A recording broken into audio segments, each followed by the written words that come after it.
In ye old Netflix viewing, I figured, with the new Ninja Turtles movie coming out, possibility I might see it, why not go ahead and watch Ninja Turtles 3? It was recently added, and yeah, this goes against my philosophy of, if you're going to have a sequel, have the original also Netflix. But I'm going to go ahead and do this review because I watched Turtles 3, and this may even be posted after I do a review of Ninja Turtles Out of the Shadows if I see that movie. So what I'm getting at here is, for the most part, this movie is not as bad as people will claim. People will claim as though it's the cheapest thing ever, it's shite, it's no good, it besmirches the Turtle legacy, brought the whole thing down.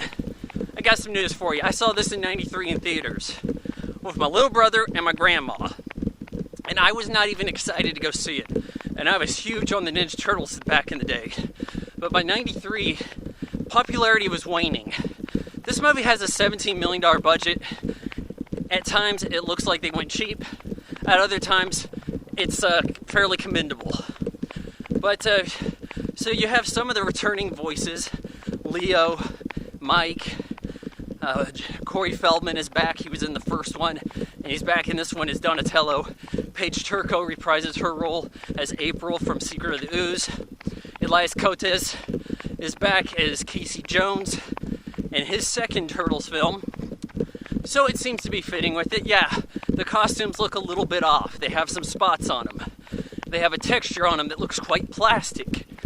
I'm not a huge fan of that, but I think for the most part the mouths and eyes work okay. It's not as good as Jim Henson's. I mean, his group is the pioneer of this stuff. So this all effects company comes in, and I guess they got the low bid. Like, I don't understand that.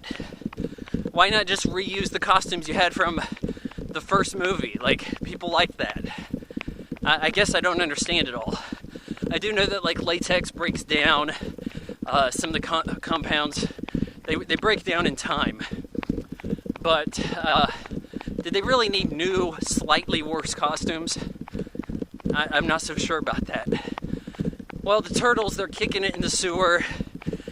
April comes, visits them, says, hey, I got the scepter. It ends up transporting her to feudal Japan. And in her place is this guy. And he's like the prince in this little kingdom going down. They're having a bit of a problem. His girlfriend is like the leader of the resistance, that old bit. And a lot of this movie looks okay. Like, the stuff outside looks pretty nice. Opening shot's pretty sweet. These guys coming out over the sun. You got like a sepia filter there. It looks good. But how come we don't get to explore New York City? Like, the Turtles end up taking the place of some honor guards so that they can go back to feudal Japan and rescue April. And those guys end up in New York City, equal displacement. That's the philosophy behind the time travel here. They have to hang out with Casey Jones. Casey Jones takes them places we only really see the interiors of. Like, there could have been more fun there. But Elias Cotes is also playing a role in feudal Japan. This guy, Wit, he betrayed the chief bad guy, white guy who wants to sell guns to the warlord so he can crush the rebels.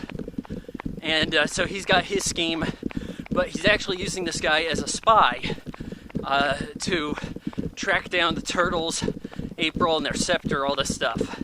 Not that it's even that important to him. But, yeah, the Turtles help April get away, and they end up hanging out with the rebels, after, of course, they have a little bit of a fight with them. The Turtles, they actually use their weapons in this one. They sure as hell don't in Turtles 2, Secret of the Ooze. Oh, but you guys like that one and hate this one.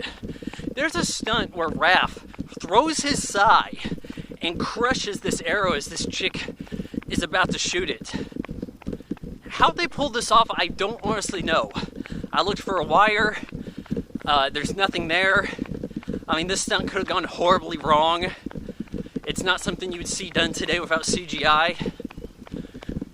I'm telling you, the Turtles actually use weapons. Yeah, they're not slicing into people, but, they'll block a sword with a sword if they have to. So they have a battle as they're all captured. It turns out that the rebels had the time scepter and they were hiding it from the turtles. Not a bad plot point, now is it? To have the turtles fight the war for you, and then you'll give them the scepter back so they can go back in time. Well, they had everything they needed to just leave, but no, they're kind of getting coaxed into fighting the war for these people. So the head of the rebels chick actually gets captured, and while being captured, the turtles have to go after her because now the bad guy has the scepter. So they get everything back, humiliate the warlord. White guy with the guns runs off because cannons are not effective against the turtles, I guess. He gave up pretty quickly on that. And that's like largely your movie there.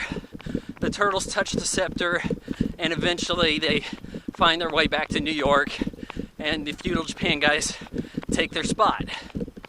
And everything ends peacefully for everyone. The end. Like, it's a simple enough movie. By this time, it's well established that the Turtles films are going towards the kid demo. First movie, I haven't seen it all the way through in some time. Kind of waiting for Netflix to put it back on. Man, it was dark. Like that movie kept it real. But this is not awful. You know, I give Turtles 3 2 out of 4 stars.